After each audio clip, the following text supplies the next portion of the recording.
and we think, Lord, I want you to tell me everything about just my circumstance. Give me an answer for this circumstance. Speak to me about me, about me, about me.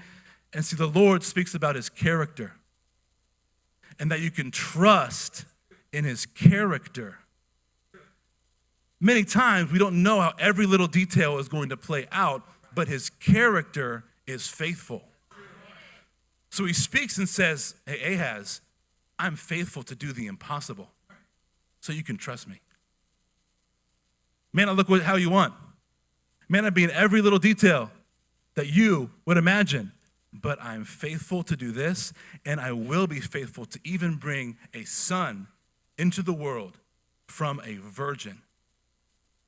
That's crazy. It is.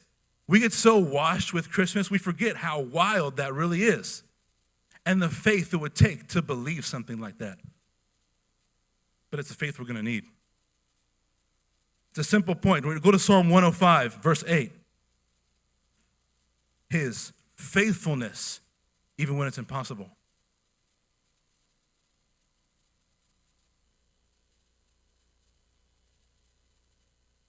Instead of worrying about his initial circumstance, his focus should have been on, how has he been faithful to my ancestors, to the house of David? And that's how he'll continue to be. This is what Psalm 105 exemplifies. It says, he remembers his covenant forever, the promise he has made for 1,000 generations. God made this promise to David, and he's keeping true on it despite David's descendants' righteousness or not. Right?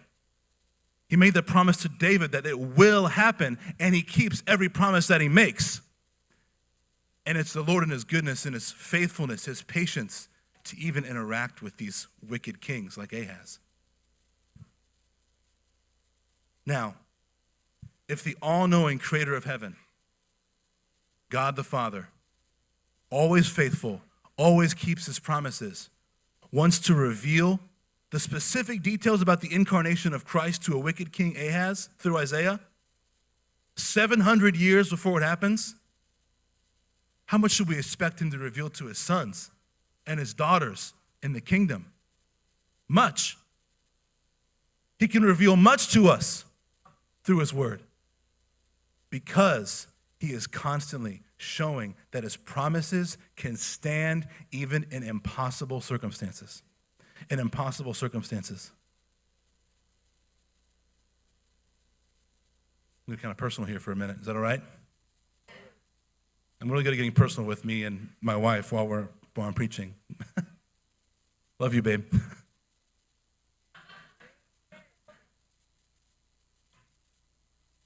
When Joy was a little girl, she had a very severe autoimmune disease. It was called Hashimoto's encephalopathy, where her immune system would attack her brain. She would go into a coma.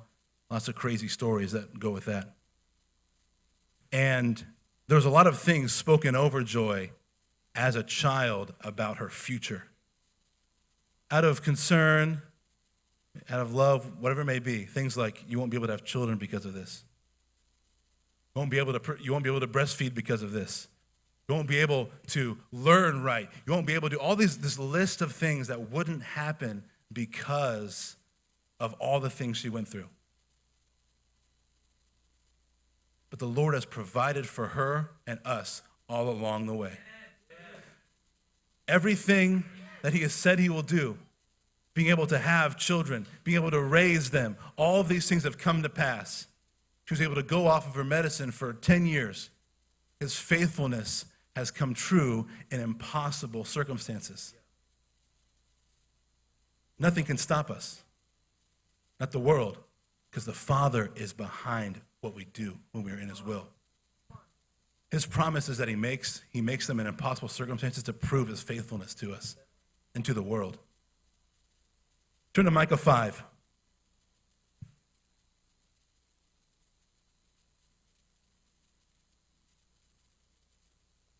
Say, promise is made when you get there. We look at the second promise made concerning Jesus being born.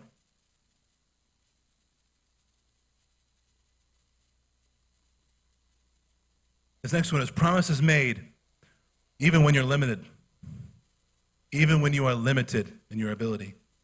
Micah 5, 2 through 5 says this, but you, Bethlehem Ephrathah. Ephrathah is another word for Bethlehem.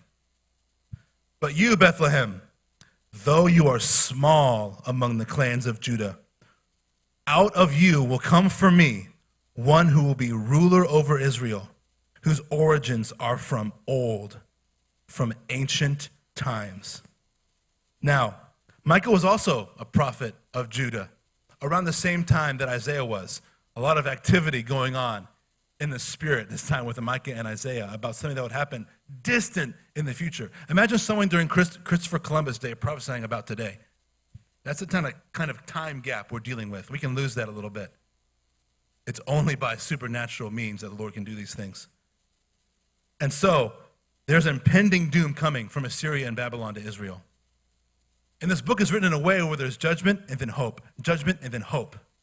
And this is the hope that Micah is leaving the people of Judah with. Is that despite all of the terrible things that may come, there's going to be a mighty one to come from Bethlehem. It says this, verse 4, he will stand and shepherd his flock in the strength of the Lord, in the majesty of the name of the Lord his God. They will live securely, for then his greatness will reach to the ends of the earth. We were talking about Bethlehem, and we decided a great way to describe Bethlehem is the word limited. Bethlehem was limited in many ways. It was a very, very small town as it pertained to the rest of the area. It was about 6 miles south of Jerusalem, a few hours' journey. Completely, it would be overlooked and limited as it pertains to Jerusalem. Just go to Jerusalem. Why would you live in Bethlehem if you're so close to Jerusalem? It was just that right amount of distance where it's like, well, I'll just go to Jerusalem instead. So it was limited in its name, its reputation, in its resources. It was small. Had a few notable things happen in its history, but that was everywhere in the biblical times. So it was limited in what it was able to accomplish on its own. It needed the help of the greater cities around it. And what he does here, what Micah is doing, is a beautiful juxtaposition. Say juxtaposition. That's a word Pastor Massey uses a lot, and it's a great word. And juxtaposition is this big contrast that it's drawing. Even though Bethlehem is limited and small and seemingly not that important, small among the clans of Judah. Judah is supposed to be mighty, roaring lion, but it felt small. Despite that, this is what will come out of it. Let's read this again. Verse 2. Out of you will come for me one who will be ruler over Israel.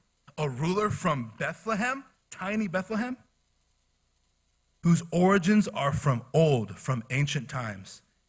He will stand and shepherd his flock in the strength of the Lord. Strength from Bethlehem? Wouldn't it be better to choose someone from Jerusalem? In the majesty of the name of the Lord his God, they will live securely, for then his greatness will reach to the ends of the earth. Greatness from a place like Bethlehem? You see, but God doesn't make promises based off of things that are limited. He's not concerned about the earthly status of things. He is concerned about those he chooses and those he loves. Turn to Deuteronomy 7.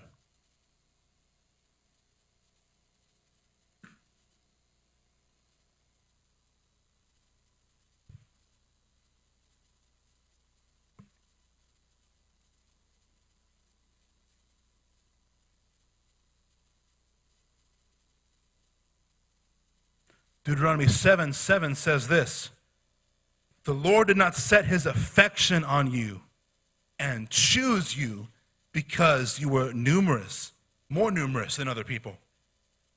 For you were the fewest of all peoples. But it was because the Lord loved you and kept the oath he swore to your ancestors, that he brought you out with a mighty hand and redeemed you from the land of slavery, from the power of Pharaoh, king of heaven. See, the Lord isn't concerned about the numerous people or the limited, smaller amount of people. He's not concerned about either of those things. He's not looking always just to make another underdog story or just use the best person possible. He uses those whom he chooses and loves. That's what it says. It says it was because the Lord loved you, not because of your resources or because of your lack of resources. He didn't just choose Bethlehem because he's like, well, it seems really insignificant. I'll just make it significant. No. It's because he loved it. It's because he wanted to use it. Because he is sovereign. Because he knows all things. Continually you see Jesus throughout the scripture saying, this is to be done to fulfill all of the scriptures. He isn't afraid to make promises in limited scenarios. Bethlehem, small, in the clan of Judah. Contrasted to ruler over Israel from ancient times, a shepherd over Israel, strength, majesty, might. You see, all the strength, the majesty that's going to come from Bethlehem is not because of Bethlehem. It's because of the one who loved Bethlehem. The power, the strength that comes from his people, not because of his people, but because of the one who loves his people. And the Lord loves you and wants to use you, whether you're limited or in the world's eyes, unlimited. He'll use you not because of either of those things. So what ways might you feel limited this morning? You feel limited in your name. No one knows who I am. I'm just kind of a nobody. I sit in the back. I can't be used to you. I don't know anybody. I don't know the leaders. He can still use you. Maybe limited in knowledge. I'm new to the faith. I don't know the word like them. I wasn't that good in school. I wasn't that smart. Lord doesn't care about that. Lord uses the foolish things of this world to shame the wise.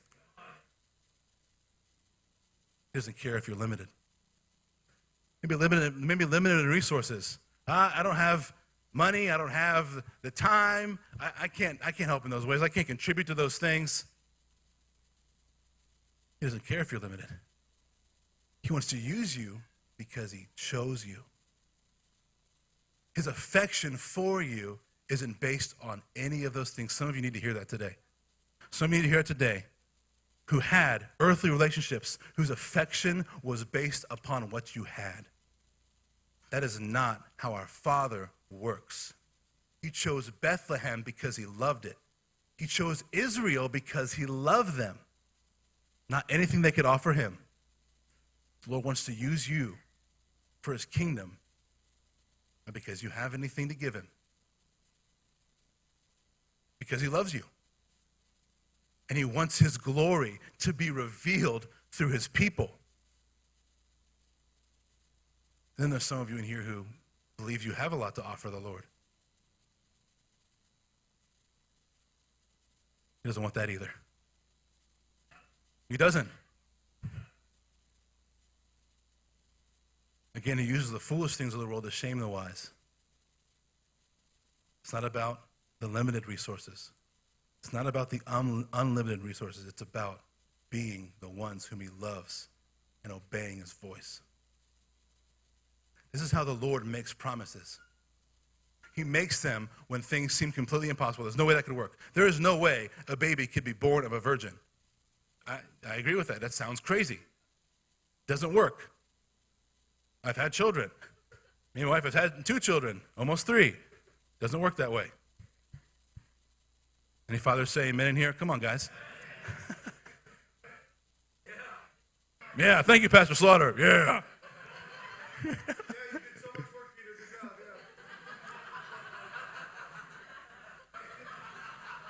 Definitely not the majority of it, I'll tell you that.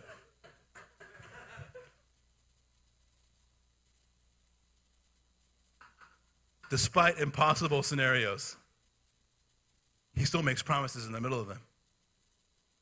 Despite limited resources, limited knowledge, limited experience, he still makes promises to use those very people for his kingdom. And if you feel limited today, he wants to make promises to use you for his kingdom, despite all of that. Promises made. Turn to Luke 1.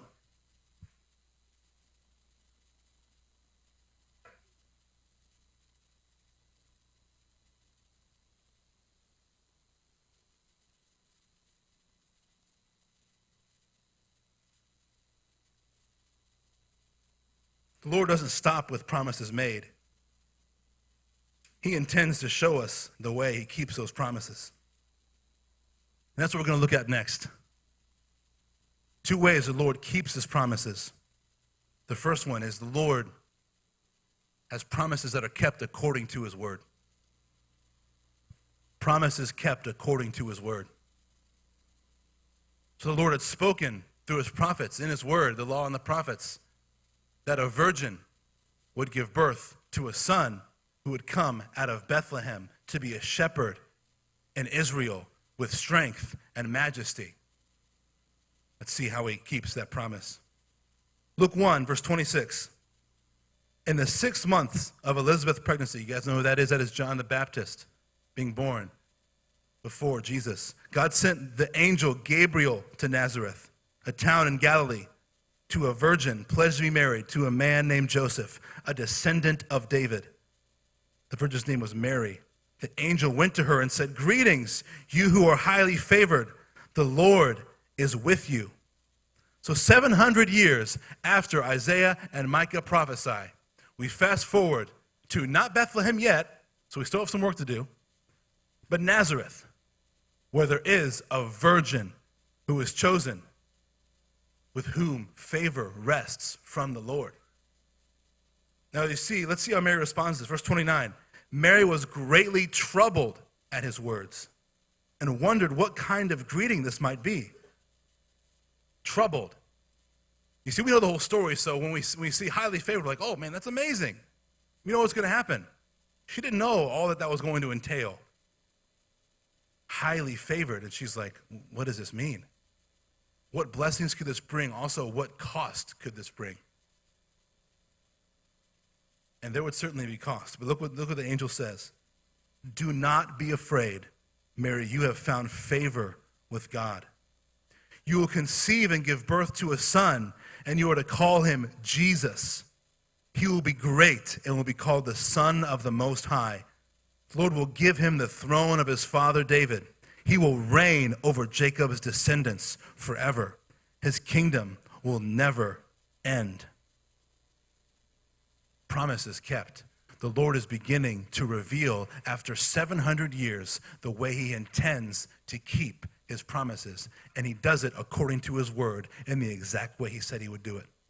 And that's the point. His promises are always according to his word. He doesn't deviate from his plans like man does.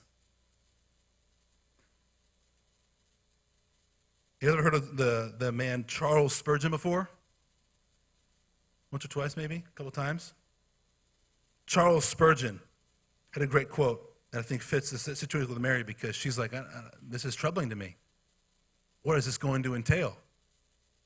Then he begins to show her, you're going to bear a son, even though you're a virgin, and he will be the Most High God. What an honor this would be, and what a cost as well. Charles Spurgeon says this: the Lord gets his best soldiers out of the highlands of affliction. I'll read that again. The Lord gets his best soldiers out of the highlands of affliction. And this is a beautiful story, but there was also great affliction in this story. Mary is given this word. Then what happens next? We find out she is engaged to Joseph, breaks the news to him. He doesn't believe her. He decides he's going to divorce her quietly. Affliction. Eventually, if you read Matthew 1, we see that the angel appeared to Joseph as well. We won't go into all that today. If Joseph had to be convinced of the word given to Mary, how much more the rest of the culture around her? We're going to see later in Luke 3 that in Luke 2 and 3, she's even rejected from being in an inn because of their story. Affliction. See, the Lord, when he finds favor with his people, doesn't always mean everything will be very easy for you. The favor of God is that he wants to use you like he used Israel. He wants to use you like he did Isaiah and Micah. He wants to use you like he did Mary. Let's keep reading. It says this. Verse 34, how will this be? Mary asked the angel, since I am a virgin. The angel answered, the Holy Spirit will come on you, and the power of the Most High will overshadow you. So the Holy One to be born will be called the Son of God. Even Elizabeth, your relative, is going to have a child in her old age, and she who was said to be unable to conceive is in her 6th month, for no word from God will ever fail. No word from God will ever fail. Do you see the impossible nature of the promises of God in this story? That he is continually showing through impossible circumstances. He keeps his promises. Old age, impossible by the world's standards. Virgin, impossible by the world's standards. But he does it. That's what he has done, and he wants to do that now. Do you know that he wants to do that now? According to his word, keep promises that seem impossible.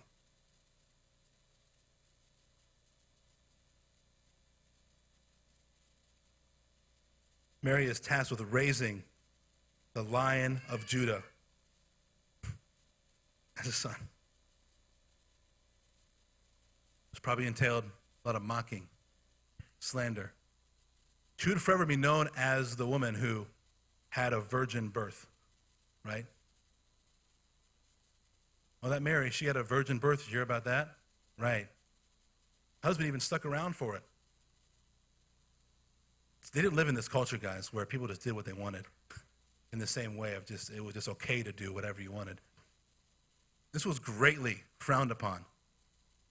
They almost stoned a woman for something similar when the Pharisees bring an adulterous woman to Jesus. This is a big deal. This was a heavy burden to carry. As we find out, the burdens she will carry do not end there. But see, he has to do it according to his word.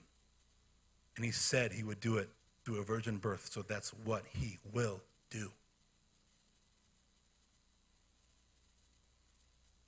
Imagine you were told you were going to develop the most life-changing invention ever. Name a powerful invention for me that changed the world. Computers, the wheel, the light bulb, the printing press, right? All these things that changed the world, that help people out. Imagine you're told, hey, you're going to develop this. Oh, great. But no one's going to believe you and give you credit for it. Oh, okay. Would you still do it? Knowing the benefit it could bring to people? Mary did. You're going to give birth to a son. Oh, yeah, I wanted to do that. But you're going to be a virgin. Oh. Is it a normal son? Nope.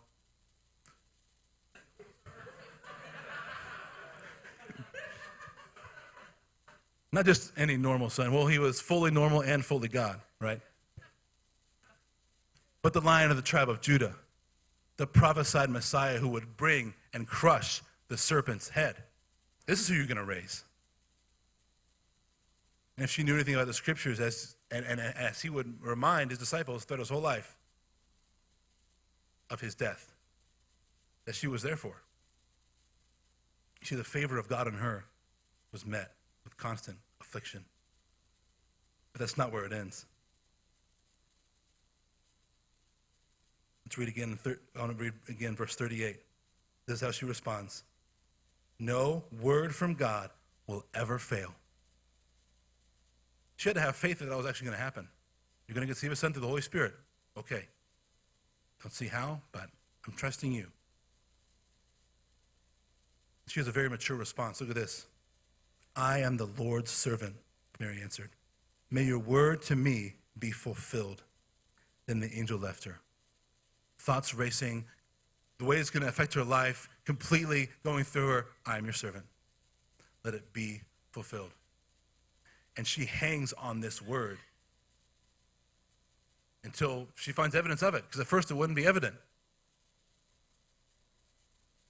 But wouldn't you know, it's confirmed through Joseph. It's confirmed through Elizabeth. A little bit we're going to talk about, it's confirmed through shepherds as well.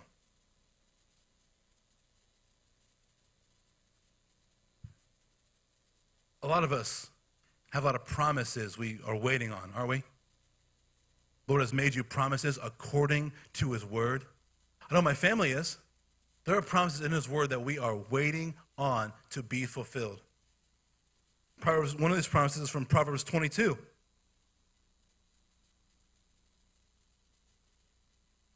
In this world of not promises made, this is a hard one to stand on sometimes, I'm going to admit. In a world that's getting ever crazier, ever more worldly and fleshly, it's hard to stand on this, but not too hard for a God to actually keep. Proverbs 22:6 says this: train up a child in the way he should go. When he is old, he will not depart from it. That's a promise we're standing on. That if you train up a child in the way they will go, they will not depart from it. That's an intimidating promise as a parent. As we're raising our two sons, soon to be third, it's like, I feel like I can do everything and the world is going to change them. That we can give them so much good counsel, so much good instruction, but the world is just so loud. That's not what his word says will happen. That is not standing on the promise that is according to his word. When we get distracted and fearful of like, well, I can do so much, but they're going to do what they're going to do. It's whatever. Only so much I can do. They're their own person. They should make their own decisions. The world's going to be the world around them. He wants to keep promises according to his word, and his word says, train them up in the way they will go, and they will not depart from it. Is it his word that we believe, or is it not? We have to get serious about these things. I have to get serious about these things and shake off the faithlessness that comes from looking at the immediate surroundings. Well, the world looks pretty loud right now. I don't know if my kid can make it. Well, I'm a virgin. I don't know if I can actually produce a child. Bethlehem is pretty tiny. I don't think a mighty shepherd can come from that area. We have to change our perspective. That he keeps promises only according to his word. Another promise we're standing on, equally as intimidating, is Revelation 5. 9 through 10, this is part of our family's mezuzah and vision. As a leadership team, we've been talking a lot about vision lately. We're believing for a year of vision like no other in this next year. We're just going to pour out vision for our church. That doesn't just stay within our little circle. And he's been stirring this and stirring this and stirring this in our hearts. And we are standing on the promise according to his word from Revelation 5, 9 and 10. It says this: worthy are you to take the scroll and to open its seals, for you were slain, and by your blood you ransomed people for God from every tribe and language and people and nation. You have made them a kingdom and priests to our God, and they shall reign on the earth. Looking around, it doesn't look like there's a kingdom of priests that's going to reign on the earth someday. If you look at the global scale, does it look like that right now? Certainly not. But that's the promise that is according to his word. That is happening and will happen. And we desire eagerly for that to happen. We want to see not just the arising church thrive. We want the One Association churches to thrive. We want the Elgin church to thrive. We want to put churches in places like Rockford and Chicago and all these places. We want the Lord to do mighty things. But at times, it looks impossible. At times, it looks like we are limited. But he says he is making a kingdom of priests, and he wants to use us to do it. So we must stand on the promise according to his word and not our surroundings.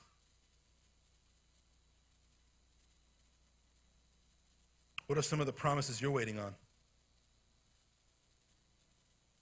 Maybe husbands and wives, you're standing on 1 Corinthians 7:14. Why don't you pull that up? 1 Corinthians 7:14, it says this.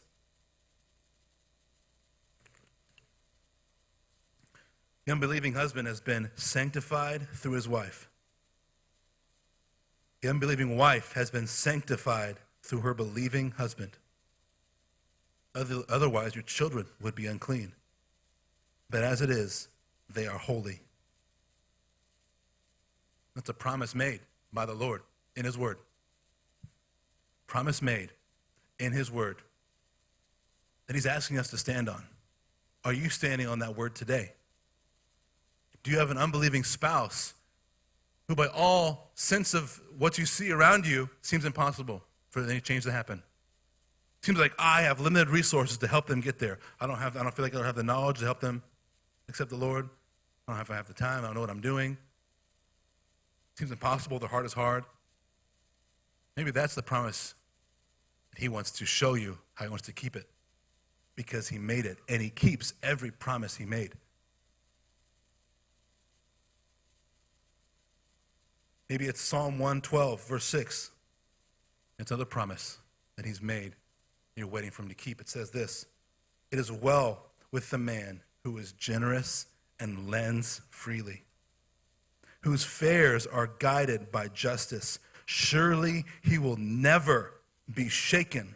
The righteous man will be remembered forever. Promise made. It is well for those who are generous and lend freely. Surely he will never be shaken. Is that a promise you need to stand on today? Well, the Lord is stirring on you to be generous, to lend freely with your resources, with your time, with your skills, with your money, any way that he's pressing on you. But it's like, but it looks impossible to me. I don't even have enough money for myself. This isn't just talking to people who have more than enough. This is talking to everyone. Everyone, whether you have little or much, the standard is the same. That if you lend freely and you give away generously, it will go well for you. You will have what you need.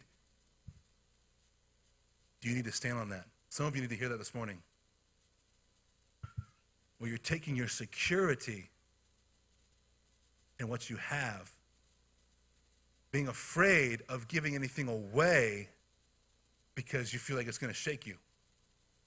If you give away in the way you're stirring, well, I'm not going to have enough for myself. I don't have enough time even for my family. How could I pour into this family? How could I do that? I'm busy with my job. How could I even serve more? When he asks, we respond, because he keeps his promises. And if he said that it will go well for those who are generous and give, he means it, and he will uphold it to those who obey him. What promises has he made to you according to his word that we need to obey and listen and have faith he will accomplish? And we can't just ascribe anything to this. It's promises according to his word. He told me I'd get a new car. He told me I would have everything I wanted. We're not talking about that. We're talking about the promises according to his word. And his word is full of promises, and he will keep them. Promises kept. Turn to Luke 2.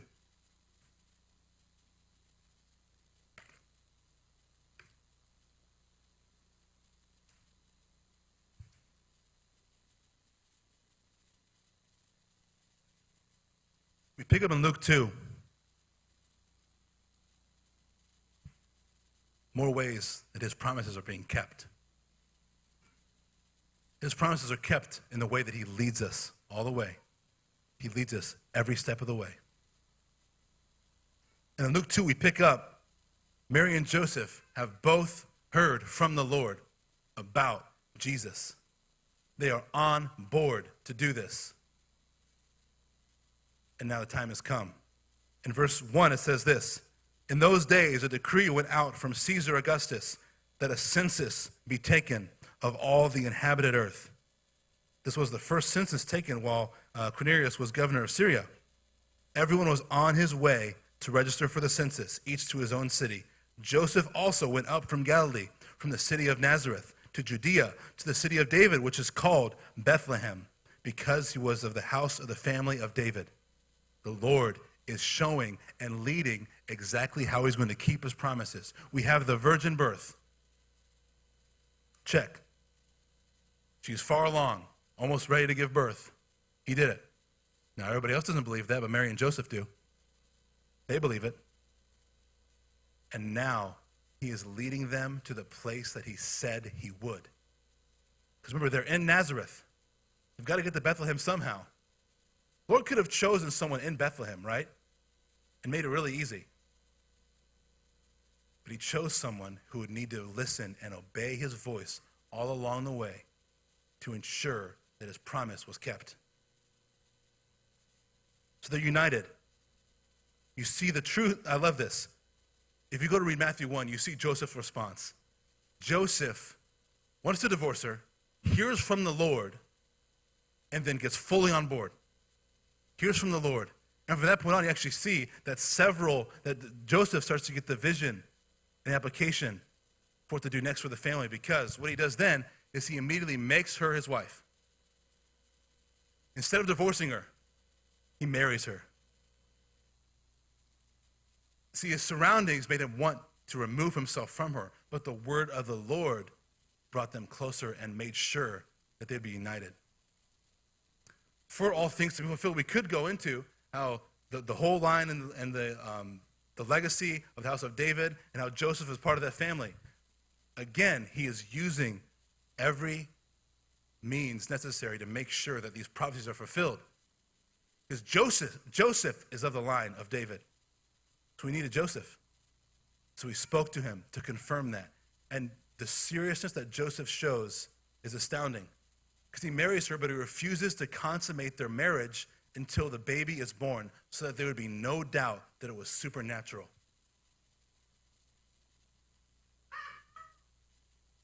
He ensures, he's like, I'm putting myself in a position of complete faith.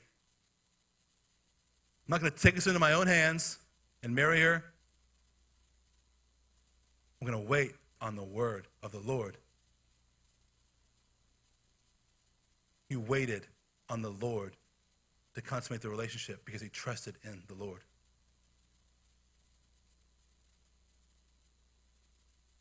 Instead of divorcing her, he married her immediately when the Lord spoke.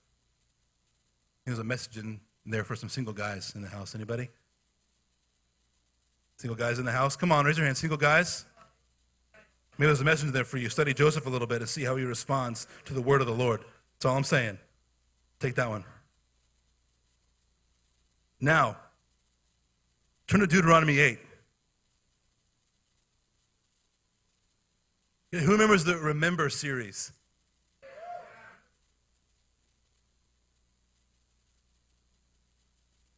Deuteronomy 8 speaks to this. How the Lord is leading them all the way, taking them through even crazy circumstances, choosing sometimes the harder route seemingly to get his word done. He didn't just pick someone already in Bethlehem, already of the line of David, with everything tied in a bow, neat. He made decisions that required faith and action by those who he favored.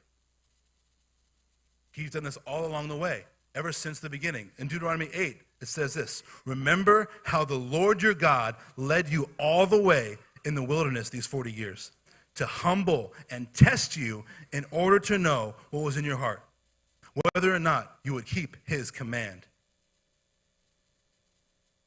The Lord has a lot of trust in his people by giving them these things. And he believes in them and he wants them to succeed by putting himself in a situation. He's completely sovereign over it. He doesn't have to worry about humans. But it is his love and his desire to choose us, to even use these circumstances, to create all of these obstacles that for people to overcome. Because he is that good. He is that powerful. Keep reading. Pick up in verse 8. In the same region where they were, verse 5. So, he went to Bethlehem because he was the house of David in order to register along with Mary, who was engaged to him and was with child. While they were there, the days were completed for her to give birth. And she gave birth to her firstborn son, and she wrapped him in cloths and laid him in a manger, because there was no room for them in the inn. Now, to go all the way from Nazareth to Bethlehem was a 31-hour walk. 31 hours. It's a lot of walking for an expecting mother. It's a lot of walking. Affliction. The Lord is setting up these things. He is not afraid of the cost that is going to come from his people who are favored. He didn't have them be right in the town. They showed up and they had everything perfect for them. They were rejected from the inn. There was no room for them. Because of their history, because of their story, because of the situation they were in with the virgin birth as the world saw it. So instead of their own home with their own comforts, everything set up, their birth plan, right? They're in Bethlehem, a foreign place. Instead of a nice inn with everything you need, all the amenities you need, I'm sure the inns were really great back then. They were in a barn.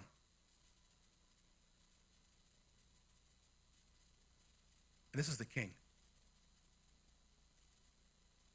The mighty shepherd, strength and majesty, born in a barn. No bed for him, but an animal's feeding trough. Now, if where animals live is surely not sanitary, how much less is their feeding trough? And this is where they are. They have stood in faith this whole time. Lord, I'm believing on you. We're not going to consummate the marriage. We're going to believe that this is a virgin birth and she gets pregnant. Okay, Lord, I'm with you. You said you'd do a virgin birth. Great. Going to Bethlehem? Okay, that seems crazy, but we're going to go. We're having faith. But now look what happened. They're put in the situation